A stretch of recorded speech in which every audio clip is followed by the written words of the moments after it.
Muy buenos días, mis queridos hermanos. Quisiera poder compartir con ustedes en esta mañana un pensamiento que el Señor puso en mi corazón en este último día del año 2020. No cabe duda de que nos hemos levantado en el día de ayer leyendo los diarios, viendo las noticias y sintiendo quizás diferentes sensaciones, diferentes sentimientos y muy probablemente quizás sentimientos de enojo, sentimientos de derrota, sentimientos de pedido de justicia. Y cuántas cosas pasaron por nuestra mente, por nuestro corazón y aún quizás hasta por nuestros labios, queriendo buscar un siquiera eh, motivo para poder transmitir lo que sentíamos en relación a esta nueva ley de el aborto gratuito para todos aquellos que quieran, todas aquellas mujeres que quieran abortar. Tristemente el mundo sabemos que cada día va inclinándose cada vez más hacia el mal y sabemos que esta es una ley que hay en muchos países, pero sabemos que el mundo cada vez le da más la espalda a Dios. Pero mis queridos hermanos, yo quisiera que en esta mañana podamos analizar un tema del cual cada uno de nosotros sería bueno que meditemos en este día, y es acerca de la paz. Nosotros como hijos de Dios e hijas de Dios tenemos la paz de Dios, la paz que nos ha dado nuestro Señor Jesucristo. Dice: mi paz os dejo, mi paz os doy. Y también recordamos de que esa paz es distinta a la paz que tiene el mundo. Recordamos, como decía Pablo, justificados pues por la fe tenemos paz para con Dios. Esa es una paz que nada ni nadie nos puede quitar, que absolutamente no depende de nosotros, sino depende absolutamente de Dios y del Señor Jesucristo, que nos ha dado esa paz para con Dios, justificándonos de todos nuestros pecados, librándonos de la condenación eterna y haciéndonos hijos de Dios. Por eso es importante recordar que esa paz se la debemos a nuestro Salvador, el Señor Jesucristo. Pero hay una paz que sí depende de nosotros y que demuestra la actitud de un cristiano que verdaderamente es espiritual y que ha crecido dentro de lo que Dios quiere que crezcamos. Les invito, este devocional tiene como título Trabajar por la paz social. Les invito a leer un versículo en Jeremías, perdón, capítulo 29, versículo 7, dice: procurad la paz o trabajen por la paz y prosperidad de la ciudad donde los envié al destierro. Pidan al Señor por la ciudad, porque el bienestar de la ciudad dependerá del bienestar de ustedes. ¿Qué bienestar podemos tener o qué sensación de paz quisiéramos sembrar si cuando nos despertamos vemos que aquellos a los que representan al pueblo quizás han votado en contra de aquello que realmente el pueblo quería en su gran mayoría? ¿Qué sensación de enojo podemos tener y de pedido de justicia al leer ciertos mensajes que quizás realmente la gente que piensa a favor del aborto ponen por distintos medios? Yo voy a leerles un mensaje y no es con el propósito de generar en nosotros odio, sino para que cuando finalicemos este mensaje o este devocional, juntos podamos ver lo que Dios quiere decirnos. Hay una hermana que hace unos días atrás le envió una foto a Carol de un mensaje que estaban publicando en las redes sociales que dice: ¿ya festejaste Navidad? Ahora nos toca a nosotras hoy 28 de diciembre recordamos a Herodes, anteriormente a Faraón, que legalizaron el aborto por un mundo mejor sin religión. Que sea ley, las únicas inocentes, dice, somos nosotras. Dice Herodes, ahora nos toca a nosotros aborto legal ya.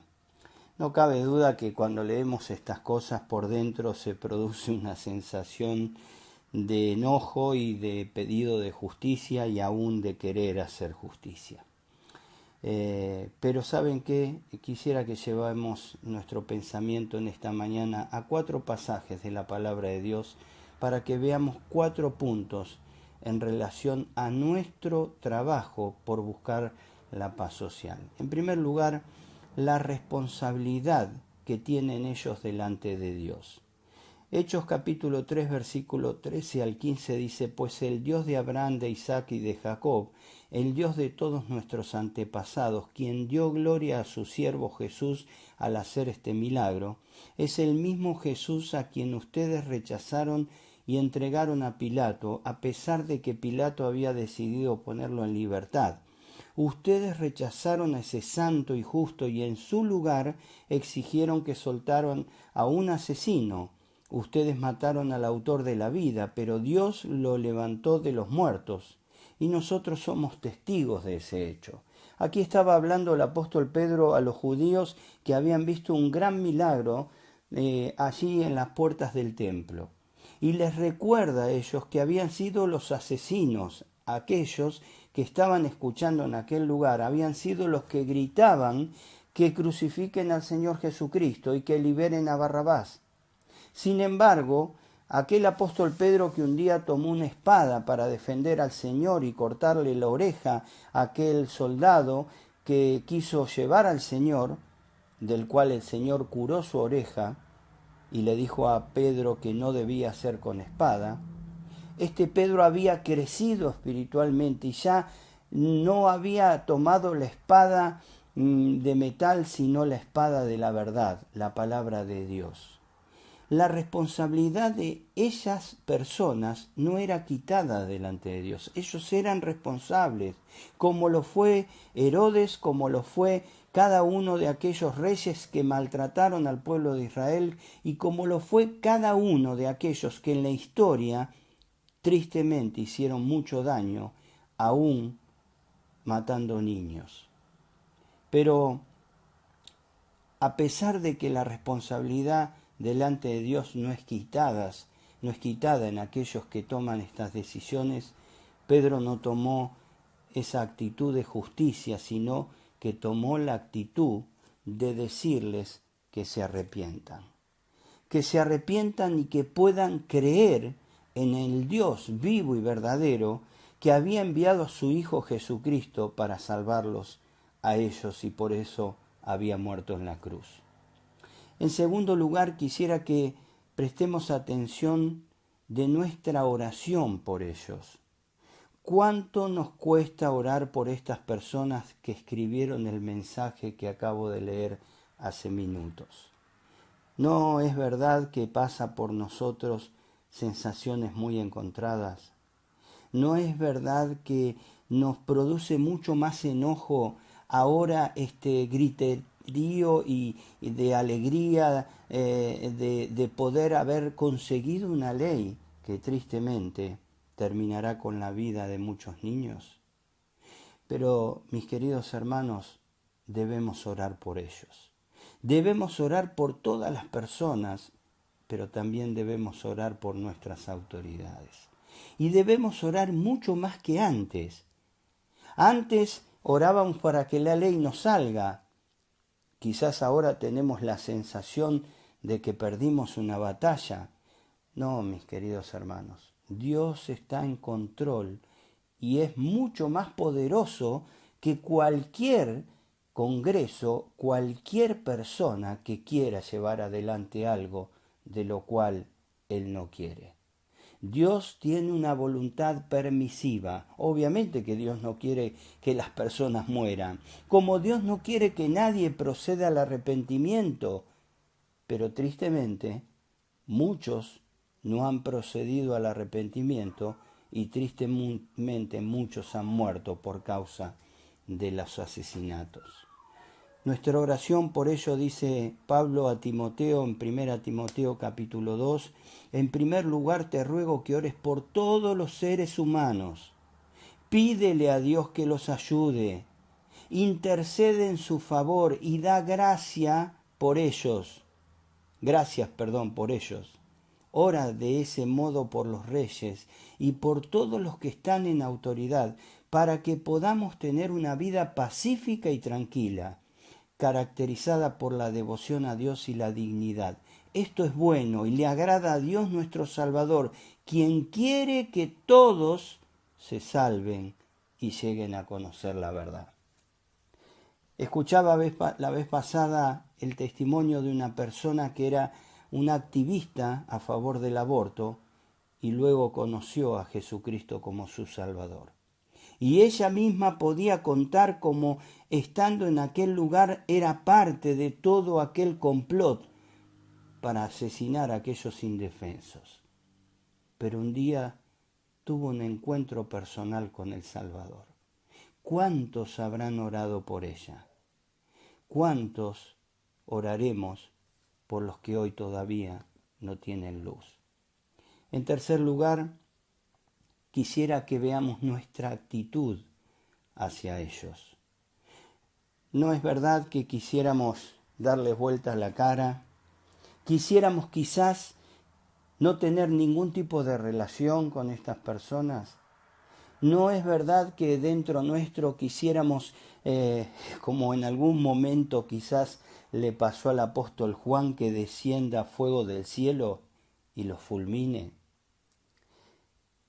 Quizás usted estará pensando, ¿cómo dice esto, Alberto? Seamos sinceros, muchos son las sensaciones que hay en nuestro interior, pero esas no son las buenas. Quitémosla de nuestro corazón. Hagámosle bien. Seamos ejemplos para ellos. Mire, la vez pasada me pasó estar en una situación en la que tenía una encrucijada. Tengo unos vecinos a los cuales estamos orando con Carol, donde tienen un cartel justamente con el número de su casa a favor del aborto. Y suelo, cuando lavo mi vereda, lavar la vereda de mi vecino, el de la izquierda, y de mi vecina a la izquierda y de mi vecino, el de la derecha. Y realmente siempre me lo agradecen. Esta vez quise irme un poquito más allá, unos 20 metros más, y poder lavarle la vereda a estos vecinos que tienen el cartel. Miren, cuando empecé a lavar no estaban ellos en su casa.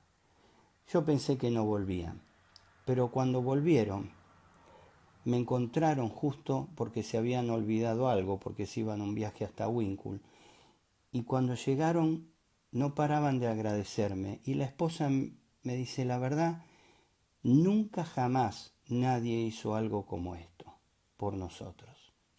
Se los cuento porque ¿cómo puedo demostrarle a mis vecinos que los quiero, que los amo a pesar de lo que practican y de lo que dicen, si no les muestro con mis actos lo que el Señor hizo conmigo? Romanos capítulo 12, versículo 18 dice, hagan todo lo posible por vivir en paz con todos. Queridos amigos, nunca tomen venganza, dejen que se encargue la justa ira de Dios. Pues dicen las Escrituras, yo tomaré venganza, yo les pagaré lo que se merecen, dice el Señor. En cambio, si tus enemigos tienen hambre, dales de comer, si tienen sed, dales de beber. Al hacer esto amontonarás carbones encendidos de vergüenza sobre su cabeza. Ascuas de fuego, como dice la Reina Valera. Esta era una costumbre egipcia. Cuando una persona quería demostrar arrepentimiento, colocaba una sartén con carbones encendidos sobre su cabeza. Esto representaba el dolor calcinante de su vergüenza y su culpa. Y lo que dice el apóstol Pablo, que cuando nosotros le hacemos bien y ellos están haciendo mal contra Dios, lo único que estamos demostrando es que verdaderamente ellos realmente reciben vergüenza y culpa. Nuestro deseo no tiene que ser a condenación, sino muy por el contrario, a que ellos puedan salvarse. Y en cuarto y último lugar, quisiera que veamos nuestra posición para con ellos. Primera Pedro 3:11 dice: apártate del mal y haz el bien. Busca la paz y esfuérzate por mantenerla, referido al Salmo 32. Y el versículo 15 en adelante dice: en cambio, adoren a Cristo como el Señor de su vida. Si alguien les pregunta acerca de la esperanza que tienen como creyentes, estén siempre preparados para dar una explicación, pero háganlo con humildad y respeto. Mantengan siempre limpia la conciencia. Entonces, si la gente habla en contra de ustedes, será avergonzada al ver la vida recta que llevan porque pertenecen a Cristo. Recuerden que es mejor sufrir por hacer el bien, si eso es lo que Dios quiere, que sufrir por hacer el mal. Mis queridos hermanos, en esta mañana quisiera que podamos orar por nuestros queridos dirigentes, por todas las personas que aún han pedido por la ley del aborto, que podamos tener una actitud hacia ellos si tiene alguien cercana, no de venganza, no de enojo, sino muy por el contrario, haciéndoles bien, porque con bien venceremos el mal. Y que nuestra posición frente a ellos sea siempre de presentar con humildad y respeto la posición y la creencia que cada uno de nosotros tenemos basados en la palabra de Dios. Que el Señor nos bendiga y que en este último día del año, podamos tomar esta iniciativa para crecer espiritualmente y para que en el año 2021, o sea, en el día de mañana, si el Señor no vino antes, pueda hallarnos siendo fieles testigos de su gran amor sobre toda la tierra. Que el Señor les bendiga. Que tengan un muy feliz fin de año, un muy feliz año nuevo, y que realmente podamos ser fieles testigos en nuestros hogares, en nuestros barrios, en nuestra sociedad, de cuánto Dios ama a cada uno.